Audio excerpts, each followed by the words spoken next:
Hi, I'm Deontay, the Financial Empowerment Center Director, and welcome to Charge It to the Game.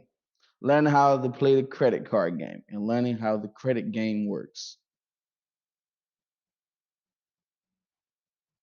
So, there's two types of credit cards. You have secured credit cards and unsecured credit cards. Let me tell you the difference and how they work. The secured credit cards, the funds are provided by the cardholder or the actual member itself, meaning the funds that go on the account and that is being used will be provided by you per se. The only money that you put on the card is the money that you'll be able to spend. Versus an unsecured credit card is technically a loan from the grantor, the credit grantor. So meaning whatever institution will give you a loan on a credit card unsecured, nothing's attached to it, not your own money, it's their money that they're using to funnel your purchases and transactions on your card. The secured credit card, the limit is increased by the member itself. So the more money you put in, the more higher your limit will be. Versus the unsecured credit card, the limit is increased by the credit grantor. So with the secured credit card, if you started off with a $300 max limit, you can come back later and put down 300 more dollars and increase your limit to 600. Versus an unsecured credit card, you would actually have to wait a certain period of time and a certain amount of usage for your card to ask for an increase on your credit card. Secured credit card usually has to have a minimum to open. People's Advantage requires at least a $200 minimum to open a secured credit card. And then with unsecured credit card, the credit grantor determines the minimum and the maximum of what they're willing to lend you at the time. So, some credit card advantages. Who doesn't love credit? Even when you don't got it, you do got it. So, some things about credit cards. You have a low monthly payment, a set monthly premium payment that you pay every month on the credit card. You can use funds now and pay it back later at a later date. You get free online bill pay. Most things have an app now that you can keep track from as well. You can keep track of what your credit card balance is from the mobile app. We offer here at People's Advantage a free Visa credit card with rewards. So who doesn't want to gain rewards while you shop? As you shop, you can gain rewards. And then after you've shopped up enough, you can use the rewards to buy something else. You have overdraft protection. So with overdraft protection on the credit card, it won't allow you to go above and beyond a certain threshold more than what you actually have on the actual card as advanced to you.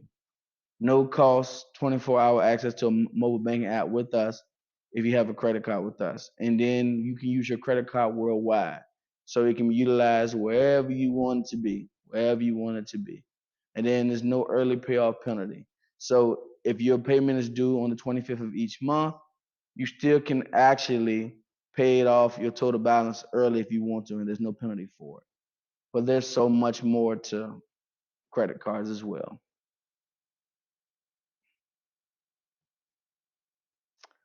A lot of people ask, how many credit cards is enough? And that's a good question.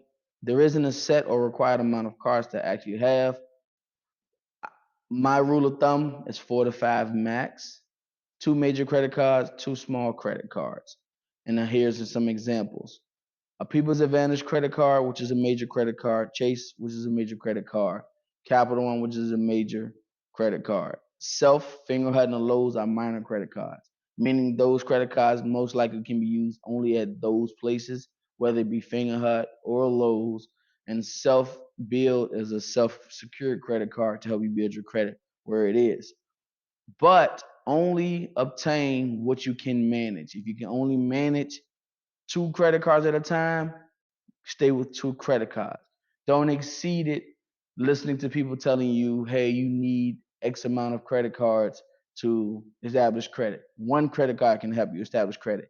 But however, if you have that one credit card, you do have to manage that one very well because it goes by a multitude of things as far as how much credit is available to you at the time. And they also look at how much usage do you use on that particular card. You want to keep those balances low and manage all your cards. So only use and only obtain what you can manage. Only what you can manage. Utilization. A lot of people don't understand what utilization is. Basically, how much of your total limit do you actually use? Use. So try to keep your utilization around 30% and below. If you're disciplined, then 10% to 20%. I know it's going to be kind of hard trying to do 10% and 20% using your card unless you really don't have a need for a card, but you're trying to establish credit. Here's some examples on what I mean by the max usage and discipline usage. If you have a credit card with us, which is an unsecured credit card for $3,000, 30% of $3,000 and 30% gives you 1,000. So you wouldn't want to exceed $1,000 of your credit limit. If you're disciplined, you can keep it between $750 and $800. A secured credit card. Say, example, you came in and said, "Hey, I want a secured credit card. I want to build a relationship with my credit union, and I want to move forward as far as building a rapport with you guys." You put down $300. A 30% max out usage would be $90. If you're very disciplined, it'll be $65 to $75. And then a competitor, a credit card with them would be a max credit card limit of $1,000. 30% of that or max usage would be $300. Being disciplined, be around 200 to 250. Now, understand that it is okay to sometimes go over your 30%.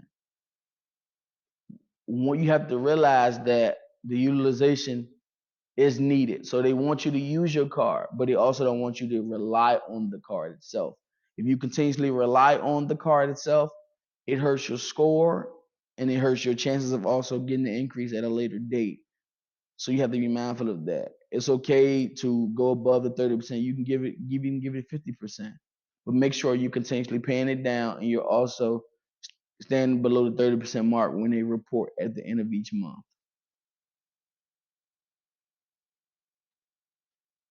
So a lot of people hear things, fact or fiction, word of mouth, hearsay, things like that. So some things you want to make sure that you're listening out for, and then do your research, do your own research, do your own research. Not necessarily just listen to what people say. So we're gonna play a quick kind of fact or fiction game with you guys. So no matter the credit score, you can get a credit card. Is that fact or fiction? That is fact. If you don't have a credit report, if you don't have a credit score, you can still get a secured credit card.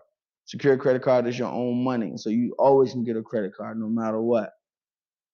You don't have to pay secured credit cards back. That is false. That is fiction.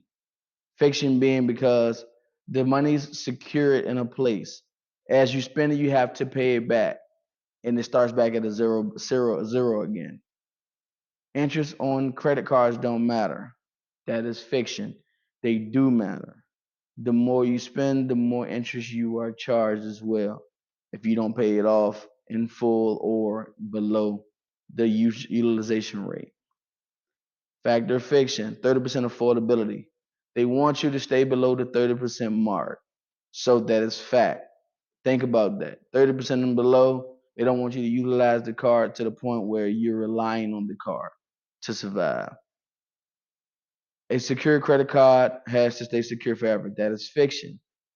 A secure credit card can be unsecured after 6 months. And you can also possibly ask for an increase as well, as long as you've had good usage on it. If I open it but I don't use it, it'll be good.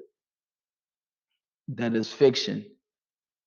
If you don't utilize the card but you open it, you may be charged fees. They may even close it depending on who the creditor is because you're not actually using the card and now you have a card that's being taken up space for no reason.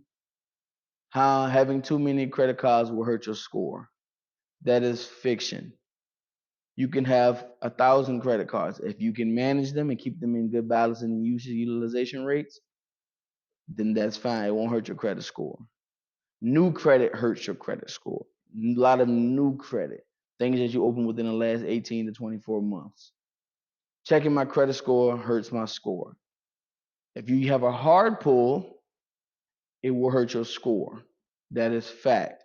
If you have a soft pull, which is you're basically saying whether or not you qualify and what range you're in, that would be fiction because it does not hurt your score. Once I pay off the credit card, I should close it. That is fiction. Your credit age is big, big, big, big, big.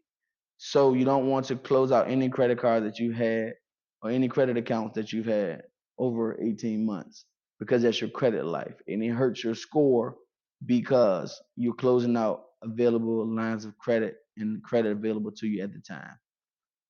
You have to carry a balance on your credit card. That is fiction. You do not have to. If you want to pay it off in full, that is fine. You do not have to carry a balance.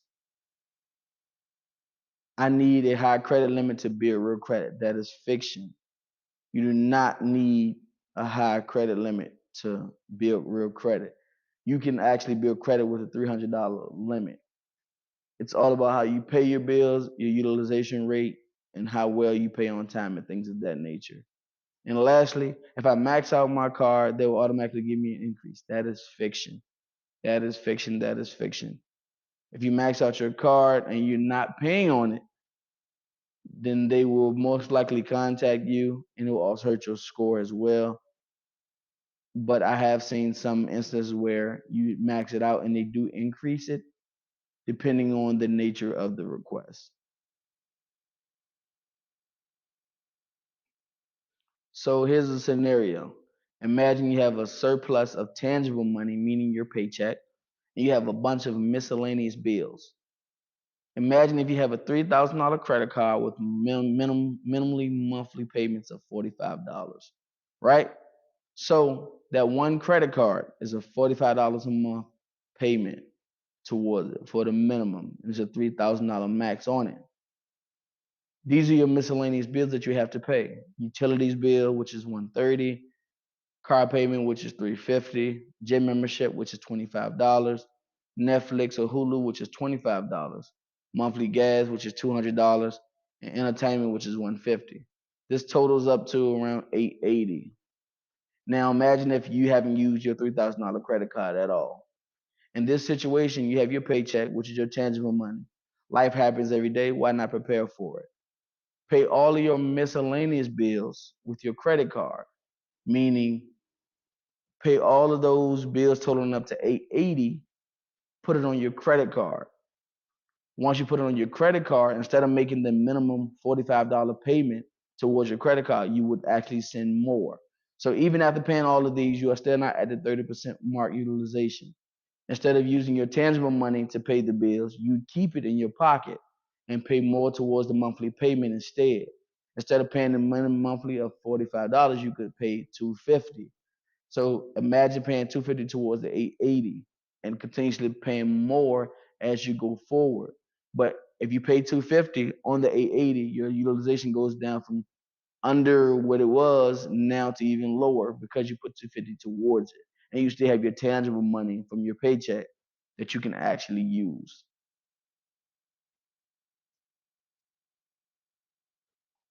Now here's some other credit scenarios. So imagine you have lots of credit cards with minimum balances. You want to write down all your current balances on your credit cards. Find out which card has the highest interest rate. Pay down the card with the highest interest rate, and then pay down the card with the second highest balance or interest rate. If you have multiple cards with big balances that are due on those, you may want to look into debt consolidation. Might be the best in this situation. Write down all your bills and apply for a consolidation loan to give you payment relief and free up some funds. What's better than paying 6 or 7 credit cards all at once when you can make one payment that'll take care of all of them? If not a consolidation loan, pay them the highest balance card or the highest interest rate. For a credit rebuilder loan, if you don't have credit or you have insufficient credit or low credit, challenging credit, things of that nature, you take out this quote unquote loan with the credit union to help you boost your credit score. There's no money coming to you out front.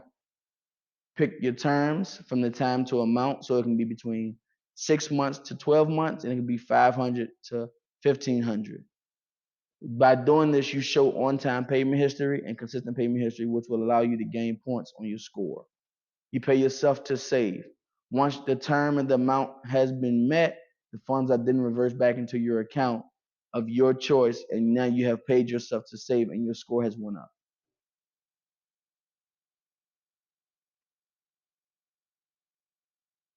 Of course, here's the Financial Education, Financial Empowerment Center here, where we host free seminars and workshops, car buying, budgeting 101, credit 101, home buying 101, and so much more. We also offer free credit analysis and free financial coaching.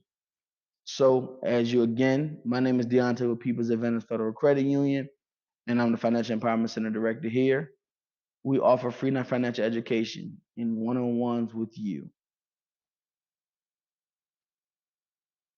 If you guys do have any questions, feel free to contact us. You can contact us at 804-748-3081. Again, my name is Deontay, and thank you for tuning in. Thank you.